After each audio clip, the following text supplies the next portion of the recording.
Hello and welcome to Tvaritam.AI. In this video, we will discuss model selection, where we will go through a high-level overview of some common machine learning algorithms that can help you decide the most appropriate algorithm for your specific use case. As different models are designed with different assumptions, different strengths, and different trade-offs, no single model is optimal for every situation. The goal here is to select a model that strikes the right balance between predictive accuracy, interpretability, training and prediction speed, and business constraint. In some problems, you need the most accurate model. In others, you need one that your stakeholders can understand, while sometimes you are constrained by a compute budget or latency requirements. A good model selection decision accounts for all these factors together. Now in this video, we will cover models from two different categories: function-based models and tree-based models. Function-based models include models like linear regression, logistic regression, and neural network. These models typically try to learn mathematical relationships between input features and the output. On the other hand, tree-based models like decision trees and their ensembles work by splitting the data into smaller and smaller groups using a series of logical conditions. It behaves like asking a sequence of yes or no questions. It is important to note here that these are not the only type of models in machine learning. There are several other families of algorithms, and even within these families, there are many different algorithms and variations. However, in this video, we will focus on these two categories because they are intuitive and widely used across a variety of real-world machine learning tasks. First in our category is linear regression. Linear regression is used when we want to predict a continuous value such as price, revenue, or demand. It works by finding the best fitting line that captures the relationship between the input features and the continuous outcome. It is one of the simplest models to understand and implement. It is very fast to train, very fast to predict, and highly interpretable. You can clearly see how each feature is affecting the output.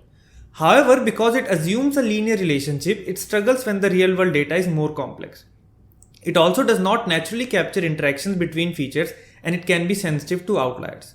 So linear regression is a great starting point, a good baseline model when you want something quick and interpretable. Second is logistic regression, that is used specifically for classification problems. Instead of predicting a number, it predicts the probability of belonging to a class. For example, whether a transaction is fraud or not. It is again simple, fast, and interpretable. It works well when the classes are linearly separable. But just like linear regression, it struggles with complex patterns and often requires feature engineering to perform well. So logistic regression is a strong baseline for classification problem, especially when you need probability outputs and interpretability. Now let's talk about neural networks. Neural networks can be used for both classification as well as regression tasks. They are designed to capture very complex and highly non-linear relationships in the data. They consist of multiple layers of transformations which allow them to learn intricate patterns between the features.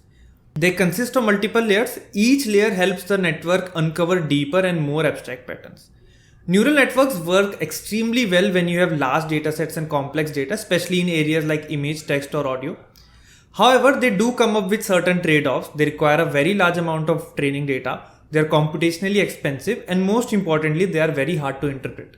That's why they are often called as black box models. So while neural networks are powerful, they are usually not the first choice for simple or structured tabular data problems. They can still be very useful when the relationships are complex and data is messy.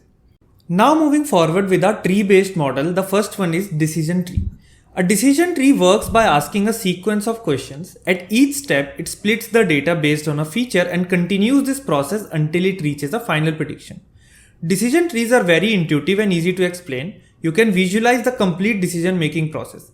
They can handle non-linear relationships, automatically capture interaction between features, and do not require feature scaling. But they have a major weakness that they tend to overfit very easily. Especially if the tree becomes too deep, they are unstable, meaning small changes in the data can lead to a completely different tree. They also cannot extrapolate beyond training data and struggle to capture complex feature interactions. So while decision trees are great for understanding and explanation, they are usually not the best performing model on their own. Now before moving forward to the remaining models, we will understand what is ensemble methods. The core idea behind an ensemble is to combine the prediction of multiple models rather than relying on a single one. When you aggregate predictions across many models, individual errors tend to cancel out and the overall prediction becomes more stable and accurate. Now there are two fundamentally different ways to build an ensemble, and they target different sources of error. The first is bagging, short for bootstrap aggregating. The problem it is solving is high variance. A single decision tree, as we saw, is very sensitive to the specific data it is trained on. Small changes in the training set produce a wildly different tree. Bagging addresses this by training multiple models in parallel, each on a different random bootstrap sample of the data. These are independent models with no communication between them. Their predictions then aggregated, average for regression, majority vote for classification. By averaging across many high variance models, the overall variance of the ensemble drops significantly. The second is boosting. The problem it is solving is high bias. Here models are trained sequentially. Each new model is not trained on the original target but on the residuals errors left behind by the previous model. In other words, each iteration focuses the learning on where the current ensemble is still getting things wrong.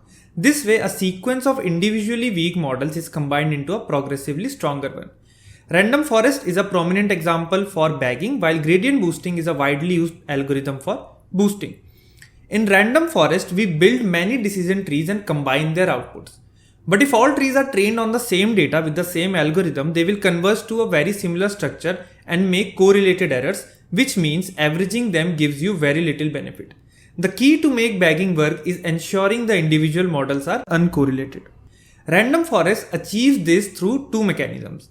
First, each tree is trained on a different bootstrap sample of the training data, a random sample drawn with replacement, so each tree sees a slightly different version of the dataset. Second is that at each split within a tree, only a random subset of features is considered as candidates for splitting rather than all features. This feature randomness ensures that even trees trained on similar data will make different splitting decisions, leading to structurally different trees. Together, these two sources of randomness produce a diverse set of trees that makes error in different regions of the feature space. When aggregated, these uncorrelated error cancels out, giving a much more stable and accurate prediction. Because of this, random forest works very well out of the box, handles non-linear relationships well, and does not require a lot of hyperparameter tuning. The downside is that it is less interpretable than a single decision tree and slower to train. The model size is also larger due to multiple uncorrelated trees being trained separately. In practice, random forest is one of the best models to start with when you want strong performance without much effort. Next is gradient boosting. Unlike random forest, which builds trees independently, gradient boosting builds trees sequentially. At each step, a new tree is fit not on the original labels but on the residuals, the errors that the current ensemble has not yet explained. This new tree is then added to the ensemble with a small weight, gradually moving the predictions in the right direction. The word gradient here is important. Technically, the residuals being fit at each step are the negative gradient of the loss function. This means gradient boosting is essentially performing gradient descent in function space. Each new tree is a step that reduces the overall loss. Because of this sequential error correction process, it can achieve very high accuracy and capture complex patterns in the data. However, this power comes at a cost. They are sensitive to hyperparameters, require careful tuning, and take more time to train. They are also less interpretable. So gradient boosting is usually the choice when you want to push performance to the maximum. Now the question is, which model should you choose for your machine learning task? There is no single correct answer for this question. A practical approach is to start with a simple baseline model like a linear regression for regression problems or logistic regression for classification problems. You can also use random forest as a baseline model if you want a strong benchmark. And finally, you can go with gradient boosting if you need a little bit higher accuracy than what you are getting. So if you want to push for a little bit more, you can go with gradient boosting. You can also go with neural networks that are more suitable if you have very large data set and there are complex relationships or complex input feature interactions.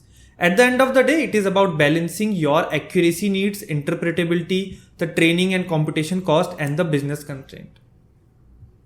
Thank you.